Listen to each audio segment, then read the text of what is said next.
సుందరీకరణ బాధితులకు రేవంత్ సర్కార్ భరోసా ఇచ్చింది. భూములు ఇల్లు కోల్పోయే వారికి అండగా నిలిచింది రాష్ట్ర ప్రభుత్వం. తెలంగాణ భూసేకరణ సహాయ పునరావాస నిబంధనల ప్రకారం సహాయం చేస్తామంటూ ప్రకటించింది. భూసేకరణ చట్టం 2013 ప్రకారం పరిహారం ఉంటుందని రాజ్యసభలో ప్రభుత్వం ప్రకటించింది. బాధితుల కోసం 15,000 ఇళ్లు కేటాయిస్తున్నట్టుగా తెలిపింది. కేంద్రానికి రాష్ట్ర ప్రభుత్వం స్పష్టం చేసింది. రాజ్యసభలో ప్రకటించిన పట్టణాభివృద్ధి శాఖ సహాయ మంత్రి బోకన్ సాహు దీనికి సంబంధించిన పూర్తి వివరాలు చెప్పారు. ఇక ఎంపీ సురేష్ రెడ్డి అడిగిన ప్రశ్నకు టోకెన్ సాహు దీనికి సంబంధించిన పూర్తి అంశాలను వెల్లడించారు. మూసీ రివర్ ఫ్రంట్ డెవలప్మెంట్ ప్రాజెక్టుపై పార్లమెంట్లో ప్రస్తావన వచ్చిన నేపథ్యంలో తెలంగాణ రాష్ట్ర ప్రభుత్వం కేంద్ర ప్రభుత్వానికి ప్రాజెక్టు లక్ష్యాలను వివరించింది. రాష్ట్రం చెప్పినట్టుగా ఈ ప్రాజెక్టు మూసీ నది పునరుజ్జీవం కోసం మాత్రమేనంటూ పేర్కొంది. ప్రాజెక్టు దశల్లో పెద్ద ఎత్తున కూల్చివేతలు జరిగే అవకాశం లేదని, ప్రజలను నిరాశలు చేయకుండా అవసరమైన స్థలాల్లోనే తొలగింపులు చేపడతామని ప్రభుత్వం స్పష్టం చేసినట్టుగా రాజ్యసభలో మంత్రి వెల్లడించారు. ఇక ప్రాజెక్టులో భాగంగా భూసేకరణ జరగనుందని, భూములు కోల్పోయే కుటుంబాలకు సంబంధించి చట్టబద్ధంగా పరిష్కారాలను తీసుకురావాలని ప్రభుత్వం చెప్తుంది. అలాగే 15,000 ఇళ్లను పునరావాసం కోసం కేటాయిస్తామన్నట్టు కూడా రాష్ట్ర ప్రభుత్వం రాజ్యసభలో వెల్లడించింది. ఇక నదీ పునరుజ్జీవన, కాలుష్య నివారణ, వరదలకు నివారణ అనే ముఖ్య ఉద్దేశాలతో Musi river front development project చేపట్టబడినట్టుగా రాష్ట్ర ప్రభుత్వ లక్ష్యాలను పార్లమెంట్లో వెల్లడించిన పరిస్థితి కనబడుతోంది. ఇక ఈ ప్రాజెక్టుపై BRS MP K R Suresh Reddy రాజ్యసభలో అడిగిన ప్రశ్నకు మంత్రి సాహు సమాధానాలు ఇచ్చారు. ప్రాజెక్టుపై ప్రజల నుంచి వస్తున్న ఆందోళనను సురేష్ రెడ్డి ప్రస్తావించిన నేపథ్యంలో కేంద్ర పట్టణాభివృద్ధి శాఖ సహాయ మంత్రి టోకెన్ సాహు రాతపూర్వక సమాధానం ఇచ్చారు. ఈ ప్రాజెక్టు కోసం Musi river front development corporation ఏర్పాటు చేసినట్టుగా, అలాగే ఎఫ్టీఎల్ బఫర్ జోన్ పరిధిలోని తాత్కాలిక శాశ్వత నిర్మాణాలను తొలగించే కార్యాచరణను త్వరలోనే చేపడుతున్నట్టుగా చెప్తున్నారు. తొలగింపు వల్ల ఇల్లు కోల్పోయే కుటుంబాలకు ఇందిరమ్మ ఇల్లు అందించాలని రాష్ట్ర ప్రభుత్వం నిర్ణయించినట్టుగా సంబంధిత కుటుంబాల జాబితాను కూడా మరికొద్ది రోజుల్లోనే వెల్లడించే అవకాశం ఉన్నట్టుగా పార్లమెంట్లో రాష్ట్ర ప్రభుత్వం వెల్లడించింది. ఇక పూర్తిగా ప్రాజెక్టు లక్ష్యాలను పార్లమెంట్లో రాష్ట్ర ప్రభుత్వం వివరించే ప్రయత్నం చేసింది.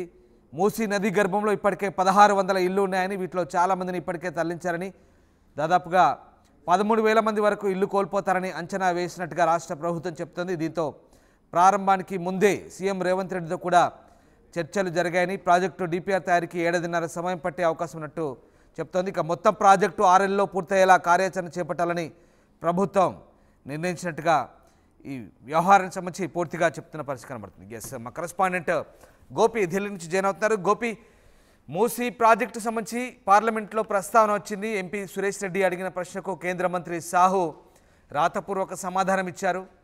సో ప్రాజెక్టు లక్ష్యాలకు సంబంధించి ప్రభుత్వం ఏం చెప్తోంది?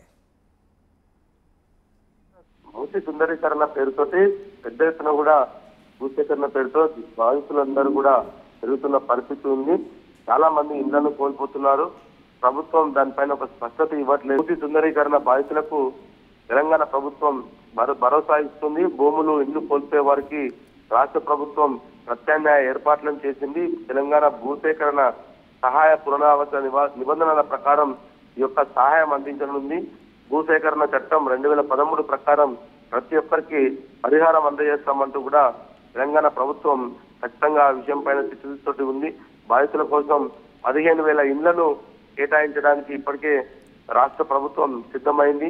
అయితే వీటన్నిటిని కూడా గతంలోనే కేంద్ర ప్రభుత్వానికి రాష్ట్ర ప్రభుత్వం స్పష్టం చేసిన నేపథ్యంలో ప్రస్తుతం ఎంపీ సురేష్ రెడ్డి అడిగిన ప్రశ్నకు పట్టణాభివృద్ధి శాఖ మంత్రి టోకెన్ సాహు ఈ యొక్క సమాధానం ఇవ్వడం జరిగింది. అయితే భూసేకరణ పేరు మీద పెద్ద ఎత్తున కూడా నిధులను కొల్లగొట్టే ప్రయత్నం చేస్తుందంటూ కూడా విపక్షాలు మండిపడుతున్న పరిస్థితి ఉంది. గత కొద్ది రోజులుగా కూడా ఆందోళన చేస్తుంది. ఖచ్చితంగా ఎఫ్టీఎల్ బఫర్ జోన్ లో ఉన్న ఇండ్ల నిర్మాణాలన్నింటినీ కూడా తొలగిస్తాము. అందులో ఎవరైతే భూములను కోల్పోతారో వాళ్ళందరికీ కూడా ప్రత్యామ్నాయ ఏర్పాట్లు చేస్తాము. ప్రభుత్వ స్థలాలలో భూములను కబ్జా చేసి కట్టుకున్న ఇండ్లు కూడా ఉన్నాయి. అదేవిధంగా అనేక పట్టణాల్లో వరదలు వచ్చినప్పుడు అంత కాంక్రీట్ జంగల్లో ఖచ్చితంగా ఇళ్లన్నీ కూడా మునిగిపోయే పరిస్థితి చూసాం. గతంలో మూసీ వెంట ప్రతి ఒక్కరు కూడా ఇబ్బంది పడ్డ పరిస్థితి ఉంది. వరదలు ఎక్కువ వచ్చిన సమయంలో కూడా ఎఫ్టీఎల్ జోన్ వరకు కూడా వాటర్ వెళ్ళిపోవడం, అందులో నిర్మాణాలు చేపట్టిన ఇళ్లలు పూర్తిగా మునిగిపోయి వాళ్ళంతా కూడా ఇబ్బందులు పడ్డ పరిస్థితులు అనేక సార్లు చూశాము. ఖచ్చితంగా మూసీ వెంట ఇళ్లన్నింటినీ ఖాళీ చేసి మూసీనంతా కూడా సుందరీకరణ చేయాల్సిన అవసరం ఉంది. ఇతర పట్టణాల్లో మాదిరిగా హైదరాబాద్ ను కానివ్వమంటూ కూడా గతంలో ప్రభుత్వం స్పష్టం చేసిందన్న అంశాన్ని కూడా ఆయన ఈ సందర్భంగా గుర్తు చేయడం జరిగింది. ఏదేమైనా తెలంగాణ ప్రభుత్వం నుంచి బాధితులకైతే కొంత అండగా ఉంటుంది. అదేవిధంగా ఇల్లు కోల్పోయిన వారి కోసం 15,000 ఇళ్లను కూడా ఇప్పటికే తెలంగాణ రాష్ట్ర ప్రభుత్వం సిద్ధంగా ఉంచింది అనేది కూడా ఆయన రాజ్యసభలో చెప్పడం జరిగింది. Ramdas. Right, yes sir, thank you Gopi, thanks for the update. So Musi నది పునరుజ్జీవానికి సంబంధించి 2 దశల్లో ఈ ప్రాజెక్టు రూపకల్పన జరుగుతుందంటూ ప్రభుత్వం రాజ్యసభలో వెల్లడించింది. మొదటి దశలో భాగంగా మూసీ సుందరీకరణకు సంబంధించి ఇక ఈ ప్రాజెక్టు మొత్తం 6 ఏళ్లలో పూర్తయ్యేలా కార్యాచరణను ప్రభుత్వం సిద్ధం చేస్తున్నట్టు చెప్తోంది.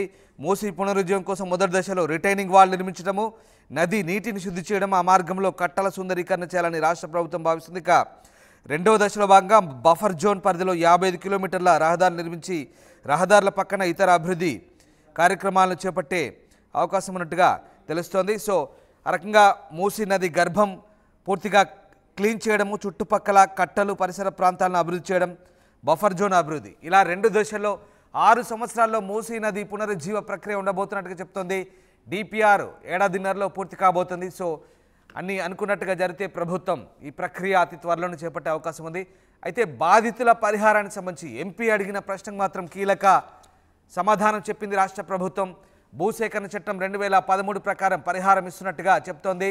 తెలంగాణ భూసేకరణ సహాయ పునరావాస నిబంధనల ప్రకారం ఈ సహాయం ఉంటున్నట్టుగా చెప్తోంది. ఇక బాధితుల కోసం 15,000 ఇళ్లు కేటాయించినట్టుగా రాష్ట్ర ప్రభుత్వం కేంద్రానికి స్పష్టం చేసింది. ఈ మేరకు రాజ్యసభలో తోకన్ సాహు దీనికి సంబంధించిన రాష్ట్ర ప్రభుత్వ లక్ష్యాలను పార్లమెంట్లో వివరించారు.